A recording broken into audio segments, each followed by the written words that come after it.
जोहार। आज के झारखंड शिक्षा समाचार में आपका स्वागत है। आज की पहली बड़ी खबर के साथ केंद्रीय माध्यमिक शिक्षा बोर्ड यानी सीबीएसई के द्वारा झारखंड सहित पूरे देश के स्कूल में अगले शैक्षणिक सत्र से ही नई शिक्षा नीति को लागू किया जाएगा। जी हां, नई शिक्षा नीति के तहत सिलेबस में भी बड़ा बदलाव किया जाएगा। नए पाठ्यक्रम में तकनीकी आधारित कोर्स जैसे artificial intelligence, data science, coding, design और इंटरनेट ऑफ थिंग्स को भी शामिल किया जाएगा। यह सभी कोर्स कक्षा 9वीं से ही बदलाव किया जाएगा। इसके लेकर बोर्ड के द्वारा जल्द ही अधिसूचना जारी किया जाएगा। इधर राज्य के रोजगार खबरों पर कहें तो जिला कार्यालय साहिबगंज के द्वारा कुल 12 पदों पर नियुक्ति के लिए नियुक्ति विज्ञापन प्रकाशित किया गया है। जी हां, जारी नोटिफिकेशन के अनुसार से ऑफिस एडमिनिस्ट्रेटर, केस वर्कर सहित कुल 12 पदों पर नियुक्ति की जानी है।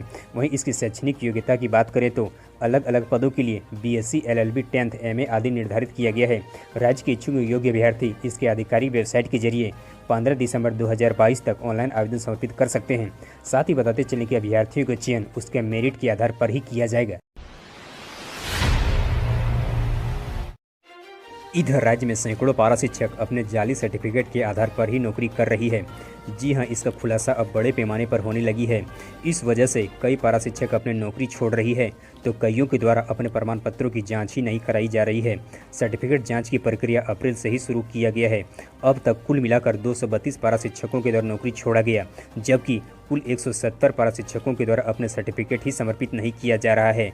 राज्य के शिक्षा विभाग के द्वारा आयोजित एक अहम बैठक के दौरान उक्त बातें सामने आई है। इधर झारखंड लोक सेवा आयोग यानी जेपीएससी के द्वारा खड़िया विषय में असिस्टेंट प्रोफेसर के कुल 5 पदों पर नियुक्ति के लिए 1 और 2 दिसंबर को साक्षात्कार आयोजित किया गया है। जी हां, अभ्यर्थियों के कागजात की जांच 28 नवंबर को किया जाएगा। बताते चलें कि आयोग के द्वारा कागजात सत्यापन के लिए केवल 16 अभ्यर्थी ही योग्य पाए गए हैं। इधर पूर्वी सिंहभूम के निर्दलीय विधायक श्री सरयू राय के द्वारा खतियान 1932 पर अपना जोरदार कटाक्ष तय किया गया।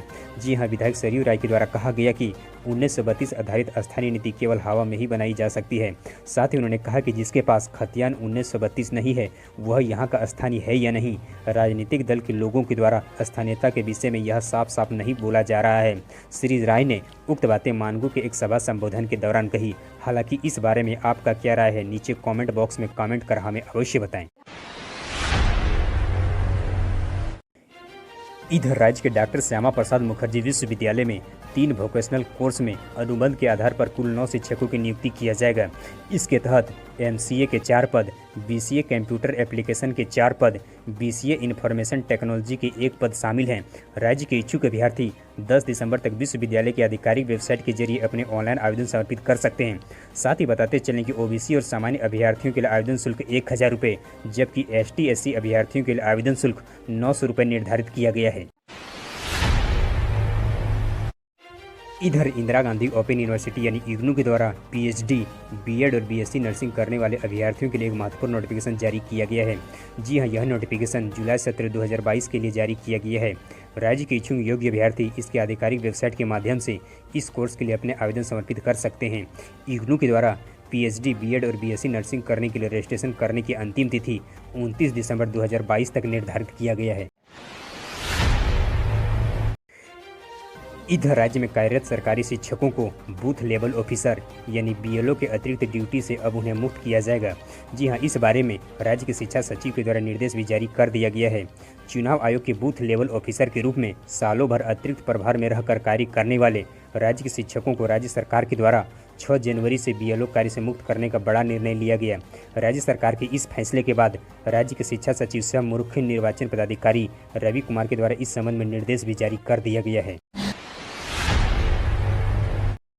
इधर झारखंड संयुक्त प्रवेश प्रतियोगिता परीक्षा परिषद के द्वारा स्टेट कोटा के तहत पीजी मेडिकल कॉलेजों में नामांकन की प्रक्रिया को शुरू कर दिया गया है।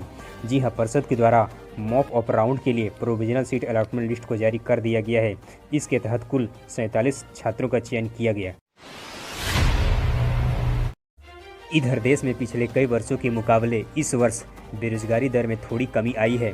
जी हां, शहरी क्षेत्र में 15 वर्ष व उससे अधिक उम्र के व्यक्तियों के लिए बेरोजगारी दर जुलाई-सितंबर 2022 में 7.2% तक दर्ज किया गया। राष्ट्रीय सांख्यिकी कार्यालय के जारी आंकड़ों के अनुसार से 1 साल पहले इसी अवधि में बेरोजगारी दर 9.8% तक दर्ज किया गया था। वहीं महिलाओं की बेरोजगारी दर की बात करें तो जुलाई सितंबर 2022 में 9.4% तक आ गई है, जबकि बीते साल इसी अवधि में यह बेरोजगारी दर 11.6% तक दर्ज किया गया था। इधर राज्य में संचालित कुल 26 निजी फार्मेसी कॉलेजों का निबंधन अब जल्द ही रद्द किया जाएगा। जी हां, यह कॉलेज निर्धारित मापदंडों को पालन नहीं करती है। सभी 55 कॉलेजों की जांच के बाद यह फैसला सामने आई है। वहीं सीटों का ब्यौरा और आधारभूत संरचना की जानकारी नहीं देने पर राज्य के 20 नर्सिंग कॉलेजों को भी नोटिस जारी किया गया है। बताते चलें कि झारखंड में 2-2 कमरों पर नर्सिंग और फार्मेसी कॉलेज चल रही है। यह कॉलेज हर साल छात्रों से लाखों रुपये फीस वसूल कर डिग्रियाँ बांट रही है। जब यह मामला उजागर में आया तो इसकी सघन जांच किया गया। हमारे हौसला अफजाई के लिए इस वीडियो को लाइक करें और अपने मित्रों के साथ अधिक से अधिक शेयर करें। हम फिर मिलते हैं अगले अपडेट्स के साथ, तब तक के लिए धन्यवाद।